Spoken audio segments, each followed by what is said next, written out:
Dale! Dale, wait up. Listen, I need you to help me. It's Compton's final, surgical anatomy. I'm late, Steve. I heard you have copies of the test. Really? Look, Dale, I wouldn't ask unless I was desperate. My wife's about to have a baby, and I'm trying to keep 2 jobs to pay the bills. Please, please, don't give me the violin solo. You know the price. You want the test? $100. Listen, I've only got 75 to my name. Ooh, 75. Well, let's see. That ought to be about $75 worth. But it's not the whole test. Yeah, well, it's enough to get by. That's all that counts. Where'd you get this anyway? Well, while you were buying books for Compton's class, I was busy buying roses for his trusting little abbess. Good luck, Steve. So, in a sense, Miss Petroff, a stitch in time is the essence of good medicine. Mr. Thurston, nowhere in the Hippocratic Oath will you find the adage, better late than never. Now, I wonder how a patient of yours would feel if you arrived for the last 5 minutes of his operation. Well, he wouldn't feel a thing, sir. He'd be under anesthesia. Ladies and gentlemen, you are not doctors yet. 4 years of medical school comes down to one examination, huh? My surgical anatomy finals. Now, I've elected to treat your final exam as your first patient. There'll be no grading curve at all. If you fall below 75, I'll consider your patient dead. Thank you. You know what I love about Compton? What? His classes are so brief. Hey, Mr. Thurston, please join me in my office. Absolutely, sir. I always appreciate the opportunity to benefit from your wisdom. How enchanting. You recognize that file, Mr. Thurston? Can't say that I do, sir. It's the final examination papers for my surgical anatomy class. You're more than welcome to read it. Well, that would be a violation of the school honor code, sir. It would be cheating. It would also be unnecessary, since I'm aware that you've been distributing copies of it for money and favors and God knows what else. Well, if you could prove that, why would I be sitting here, sir? The only proof I need is your disgraceful history at this university.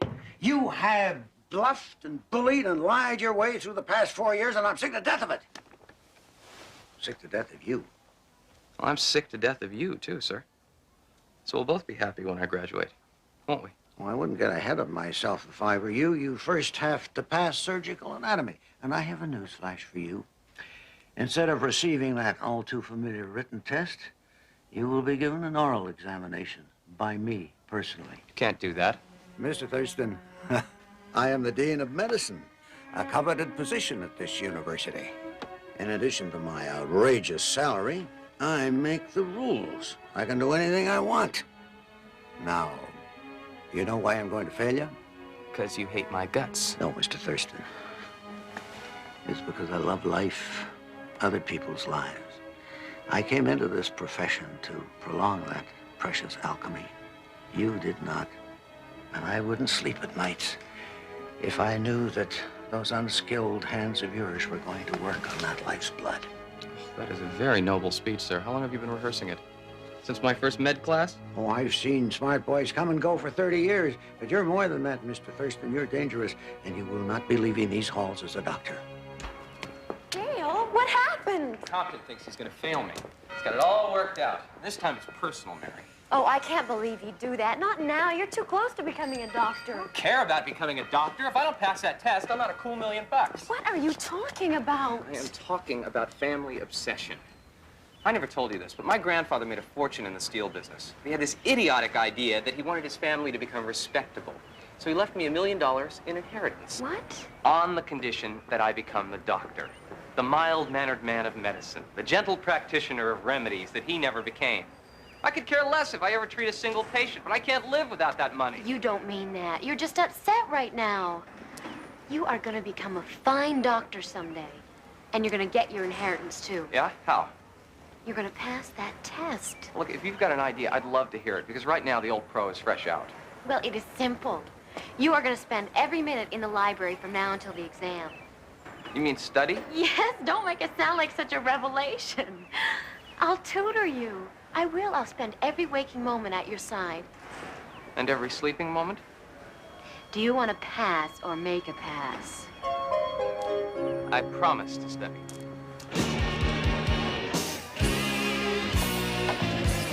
Yeah, we know what places we have. I went with Bob. It's a really close lot. Another light. Bye. Okay. Hey, buddy. Finals time, huh? Surgical anatomy. See you later. That was my downfall. No kidding. Old man Compton still teaching? Dictating. The bastard once caught me copying a lab report. No big deal. Everybody did it once in a while. And for But you? he gave me an oral examination in front of the entire class to humiliate me. 4 years of hard work, but without that diploma, the only job I could get was a graveyard shift. I seen you around. You got all the angles, just like I had. It ain't enough, kid. The thing about angles, eventually they straighten out. I haven't seen you around. Hang out in the morgue a lot? Yeah, all the time. That's where you'll find me. Yep, sure. Every time they I'll wheel just in a get it. body, I hope it's our man. Used to dream about doing the job myself. Still do on occasion. Well, that's the difference between you and me, pal. I'm not going to spend the rest of my life dreaming about revenge. I'm going to get mine right now. What are you gonna do, kill him? No, I'm going to proposition him to death. This is a lethal poison, Mr. Thurston, but I've discovered that if it's administered in small enough doses, these animals will develop an immunity to a larger fatal dose.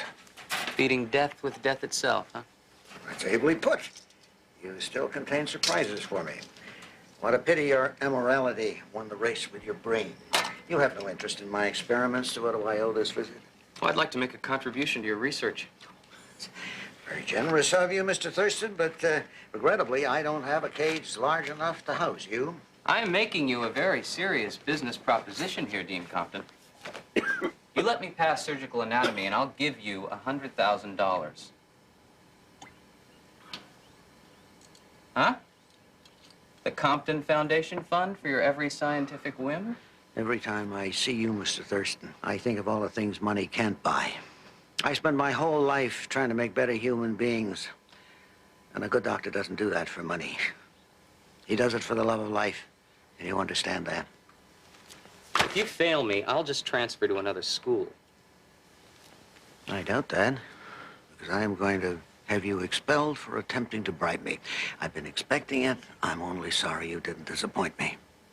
Good night, sir. You want me to what? I want you to help me kill Dean Compton. You need some air, kid. The fumes in here are getting to you. He's trying to ruin my life, just like he ruined yours. My life's not ruined. What would you call it? Successful? Glamorous? Stimulating? If it wasn't for Compton, you'd have a tidy little practice right now. Instead, here you are stuck in a basement morgue. Sure, I hate my job. And I hate Compton. But killing them isn't gonna give me a second chance at the good life. I'll give you $100,000. You're serious. I've never been more serious about anything in my life. Too much of a risk. You don't even have to get your hands dirty. All you have to do is help me dispose of the body. Use the meat wagon. Well, you must make pickups at the city morgue. We'll go out one night after your regular run. I don't know.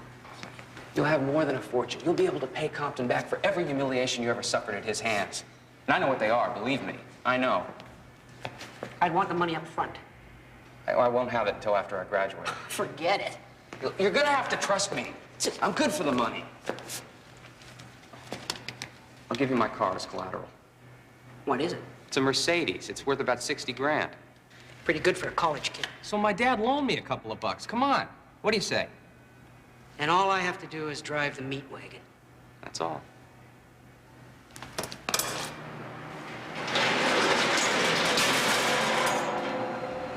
Don't like the sight of a corpse, kid? You better get used to it. Because we're gonna manufacture one together. You got a deal.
Leave a message after the tone. Dean Compton, this is Mary Donovan. I'm on my way over with the lab report. I should be there. Bye-bye. Clockwork. He's dead, isn't he?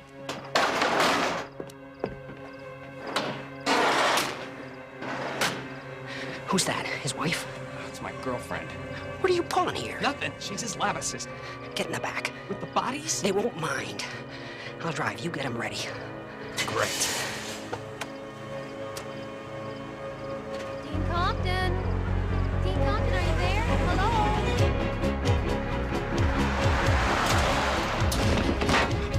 Nice cornering.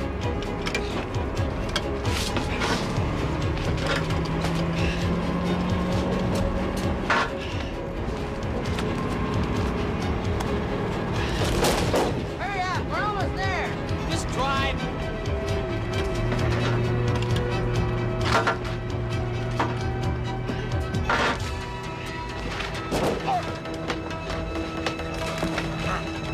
What the hell's going on back there? He's still alive!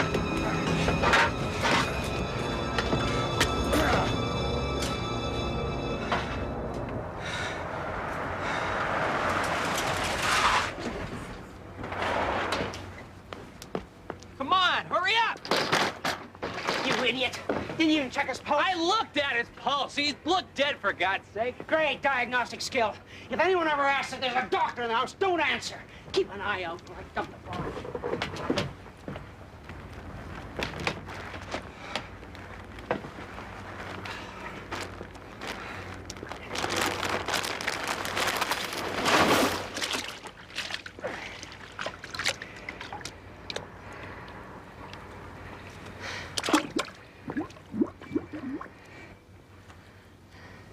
Done? Done. I don't want your hand. I want the keys to your car. Uh-huh.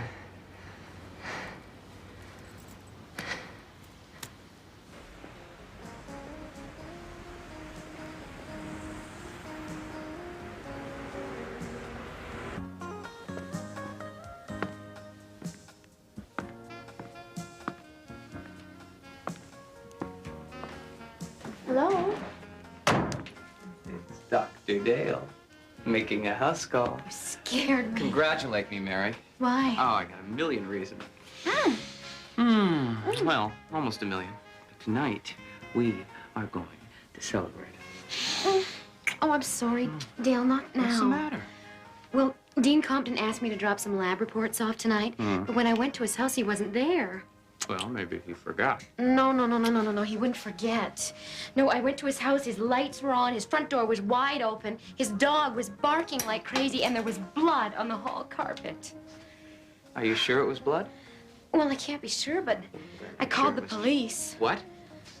You don't think that was wrong, do you? Well, maybe it was overreacting a little bit. I'm sure he just cut himself and went to get a stitch. Did you wait for the police? Yeah, a patrol car came by. They said that they'd call him in the morning. Well, I'm sure everything's going to be fine. 5 nights a week until morning free mystery pleasure. Now back to the books with this selection. We have to get back to work. Now, I've charted out each chapter according to subheadings. You know, if we follow this, we're going to get through the entire book before test time. This can wait until you really are Dr. Dale. Okay. From the Greek, skeletos, meaning skeleton. The skeleton is made up of 200...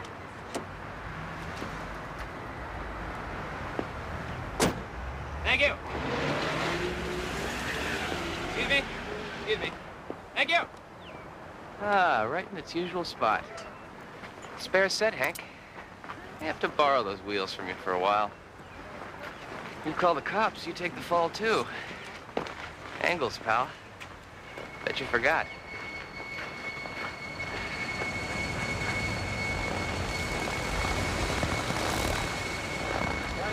Dale Thurston? Yeah? Detective Simon, homicide. We'd like you to come downtown and answer a few questions. What about? The disappearance of Dean Jonathan Compton. Oh, the old man slipped off again, has he? He's probably in Acapulco with one of the first-year meds. We're talking about the possibility of murder. Oh, no. Well, why are you talking about it with me? His lab was broken into last night. Your fingerprints were found all over his equipment. Yeah, mine and a dozen others. What is this, harassment? You want to arrest someone with a motive for murdering the dean. Why don't you go through the files? He'll be here a month. Would this be enough for you? It's the murder weapon, with your fingerprints all over it. Freedom is rights. You have the right to remain silent. Anything you say can and will be used against you in a court of law. Let me read you your rights. I get a lawyer, and you get a body. You have a body, don't you? Corpus delicti? Or is all this just police procedural conjecture? Well, our corpus delicti. Thanks, Mr. Thurston. We would have spent weeks looking for him. Book him. Yes. Dean Stewart? I realize all this has been very upsetting to you, Dean, but there's still one question I have to ask. What's that? The Thurston kid claims that he was helped by a guy by the name of Hank. He works the night shift in the school morgue. I believe that's impossible. It's my understanding there is no night shift at the school morgue, but I'll certainly check that out. I only assumed my position here this morning. I was head of pathology over at Brenner's College across town. Yes, Dean Stewart? Mary, just to be thorough, would you send the police a complete list of morgue attendants at Hamilton for the last 6 months? Right away, sir. Thanks. Oh, and congratulations on your new job, Dean. Sorry it had to be under such sad circumstances. As I am, officer.